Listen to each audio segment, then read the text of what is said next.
Recce healing system में self healing जब करते हैं या दूसरों की हीलिंग करते हैं तो क्या अफर्मेशन बोलना चाहिए, ऐसा मुझे बहुत सारे लोग पूछते रहते हैं। और मैं आज इस वीडियो में यही बताने वाला हूं कि जब आप रेकी हीलिंग प्रैक्टिस करते हैं तो आपको क्या अफर्मेशन सोचना चाहिए या बोलना चाहिए। सो इस वीडियो को अंत तक देखिएगा सो दैट जब भी आप हीलिंग करें आपको अच्छे रिजल्ट्स मिले।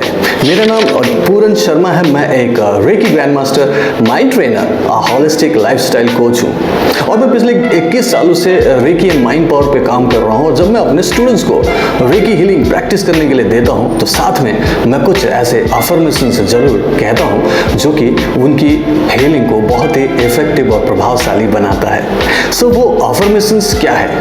पहले बात तो ये मैं क्लियर कर दूं कि वो अफर्मेशन वो नहीं है जो आप लोग सोचते हैं कि इस पर्टिकुलर बीमारी के लिए ये कहना चाहिए कि ये बीमारी ठीक हो गई, या फिर किसी और को हीलिंग दे रहे हैं तो हम ये सोचे कि उनका दर्द जल्दी से ठीक हो जाए। ऐसा कोई अफर्मेशन बोलने की ज़रूरत नहीं है रेकी में, क्योंकि रेकी एक बहुत ही इंटेलिजेंट एनर्जी है और ये एक दिव्य शक्ति है, ईश्वरीय शक्ति है, गॉडली है या यूनिवर्सल एनर्जी है जिसकी अपनी एक विजडम है, अपना एक इंटेलिजेंस है। और उसे ये बताने की कतई ज़रूरत नहीं है कि आपको क्या हील करना है, आपको क्या ठीक करना है। आपको सिर्फ एक ही काम होता है कि आप जस्ट रेकी का आह्वान करें। अगर आप रेकी में अट्यूनमेंट ले चुके हो, आपका शक्तिपात हुआ है, तो आप सिंपल कहते हैं, हे रेकी शक्ति मेरे हाथ से बहो बहो बहो, और वो आपके हाथों से बहने लगती है। आपको फील हो नहीं हो कोई फर्क नहीं पड़ता, आपके हाथों से बह रही है। अब उन हाथों को आपने या तो अपने ऊपर रखेंगे अगर आपको सेल्फ हीलिंग करना है, या फिर दूसरों के ऊपर रखेंगे या किसी की और की हीलिंग करनी हो तो। और उस दौरान मैं कहता हूं कि आपको कोई भी अफर्मेशन बोलने की जरूरत नहीं है, क्योंकि ये बहुत ही इंटेलिजेंट एनर्जी है। तो फिर मैं किस अफर्मेशन की बात कर रहा था जिससे कि आपको बहुत ही प्रभावशाली रिजल्ट मिलते हैं? वो अफर्मेशन है रेकी प्रिंसिपल्स। रेकी के सिद्धांत होते हैं और उसको मैं अपने स्टूडेंट्स से डेफिनेटली रिलीजियसली फॉलो करवाता हूँ। सो ये अफर्मेशंस जो हैं उसको रेकी प्रिंसिपल्स बोलते हैं और ये 5 होते हैं। और जिसमें से पहला अफर्मेशन या फिर रेकी प्रिंसिपल्स है कि सिर्फ आज के लिए मैं नाराज नहीं होऊंगा, गुस्सा नहीं करूंगा, क्रोध नहीं करूंगा। और मैं अपने स्टूडेंट से कहता हूं कि नहीं वाला शब्द ना बोल के, नेगेटिव वर्ड ना बोल के आप कहें कि सिर्फ आज के लिए मैं माफ कर दूंगा।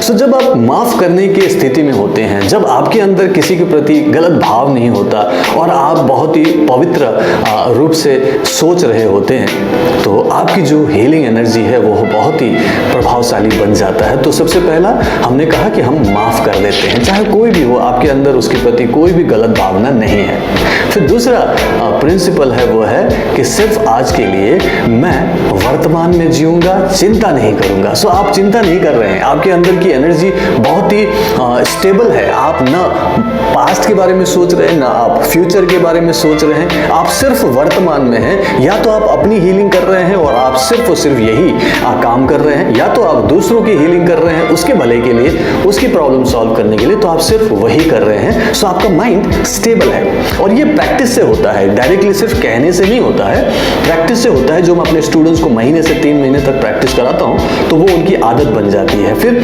तीसरा जो प्रिंसिपल है वो है कि सिर्फ आज के लिए मैं अपना काम पूरी ईमानदारी से करूंगा। मतलब जो भी काम कर रहे हैं, और इस समय वो क्या काम कर रहा है, या तो वो अपनी हीलिंग कर रहा है या तो वो दूसरों की हीलिंग कर रहा है। सो उस समय कोई ध्यान नहीं करना है, इधर उधर कहीं सोचना नहीं है, पॉजिटिव है, शुद्ध रूप से सोच रहा है और अपना काम ईमानदारी, मतलब आप सिर्फ वही काम कर रहे हो जो आप कर रहे हो और उसको करने में आपको मजा आ रहा है। जैसे मैं अभी अगर आपको कुछ समझा रहा हूं तो इसे करने में मुझे बहुत मजा आ रहा है। ऐसे ही आपको जो भी काम करना है उसके बारे में भी सोचना है कि मैं आज अपने काम को ईमानदारी से करूंगा।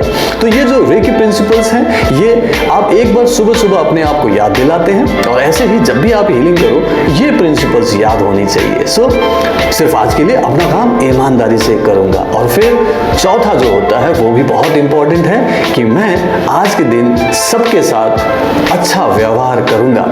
तो अपने साथ भी अच्छा व्यवहार, खुद को भी प्यार करो, है ना, दूसरों के साथ भी अच्छा व्यवहार करो ताकि वो भी अच्छा महसूस करे, और जिसको हीलिंग दे रहे हो तो उसके साथ तो अच्छा व्यवहार करना ही है, तो आपकी हीलिंग अच्छी हो जाएगी, है ना। तो अपना व्यवहार सबके साथ बराबर रखो, पॉजिटिव रखो, वही करो जो आप अपने साथ व्यवहार चाहते हो, सबके साथ ऐसा व्यवहार करना चाहिए। उसके बाद सबसे इंपॉर्टेंट जो आपकी हीलिंग को बहुत ही प्रभावशाली बना देता है वो है कि सिर्फ आज के लिए मैं हर छोटी बड़ी चीज़ों के लिए ऊपर वाले को थैंक यू बोलूँगा। सो आप थैंकफुल हैं, आपका मन में कोई भी नेगेटिविटी नहीं है, किसी के प्रति गलत भावना नहीं है, आप खुश होकर अपने काम को कर रहे हो, आप प्रेजेंट में रह के एकदम ध्यान से काम कर रहे हो, सबके साथ अच्छा व्यवहार कर रहे हो, एंड देन आप थैंक यू बोल रहे हो। जब आप थैंकफुलनेस से भरे हुए हैं, ग्रैटिट्यूड से भरे हुए हैं, तो आपका काम अच्छा होता है। तो ये रेकी प्रिंसिपल्स कब कब याद करनी चाहिए? सुबह सुबह उठते ही अपने आप को याद दिलाना चाहिए रेकी के 5 सिद्धांत। उसके बाद जब भी आप अपनी हीलिंग करो, ये रेकी के सिद्धांत याद रखो, अपने आप को ये 5 सिद्धांत एक बार दोहराओ। और जब भी दूसरों की हीलिंग करो, हाथ जोड़ के जब रेकी का आह्वान करो, तो इसके बाद 5 प्रिंसिपल्स को एक बार याद कर लो मन में, एंड देन उसके बाद जब आप हीलिंग करते हैं तो आपकी हीलिंग बहुत ही प्रभावशाली होता है। सो अफर्मेशन जो अलग तरीके से लोग सोचते हैं कि क्यों नहीं करना चाहिए, क्योंकि रेकी को ये बताने की कतई जरूरत नहीं है कि आपको ये जगह पे हीलिंग करनी है। ये बहुत ही इजी सिस्टम होता है जिसमें वो जो हीलिंग एनर्जी है उसको ऑलरेडी पता है कि आपके अंदर कहाँ पे गड्ढे हैं, कहाँ पे ब्लॉकेजेस है, कहाँ पे हीलिंग की जरूरत है। तो आपका काम सिर्फ आह्वान करके उसको हाथ को रखना है, सो दैट वो हीलिंग एनर्जी आपके थ्रू बहे। आप सिर्फ एक माध्यम हो और वो हीलिंग एनर्जी ऑटोमेटिकली काम करता है। सो यहाँ पे आप हीलिंग कर रहे हो ऐसा नहीं सोचना है, आप सिर्फ एक चैनल हो, एक माध्यम हो। और उसके बाद इन रेकी के प्रिंसिपल्स को अपने माइंड में रखते हुए अच्छे भाव से जब आप टाइम दे के पूरे तल्लीनता के साथ पूरी मगन होके आप हीलिंग करते हैं, खुश होके करते हैं, थैंक यू बोलते हैं, तो आपका हीलिंग बहुत ही प्रभावशाली होता है। आई होप कि आपको समझ में आया कि रेकी के जो अफर्मेशंस है वो कैसे कहनी चाहिए। ये नहीं कहना है कि ये बीमारी दूर कर दो, ये ठीक कर दो, उनको बताने की जरूरत नहीं। तो क्या करना पड़ेगा?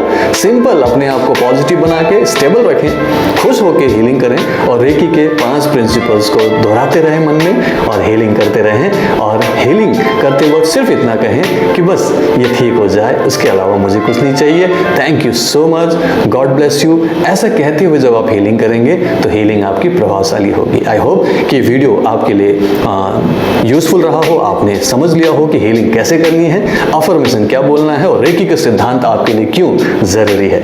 सो मैं इस वीडियो में इतना ही कहना चाह रहा था। आई होप कि आपको यह वीडियो पसंद आया। अगर आपको पसंद आया तो प्लीज इसे लाइक एंड शेयर कीजिएगा, और अगर आपने ये चैनल सब्सक्राइब नहीं किया तो प्लीज सब्सक्राइब कर लीजिएगा। मैं आपसे अगले वीडियो में मिलता हूं, तब तक के लिए मुझे इजाजत दीजिए। Bye bye, take care and reiki bless you.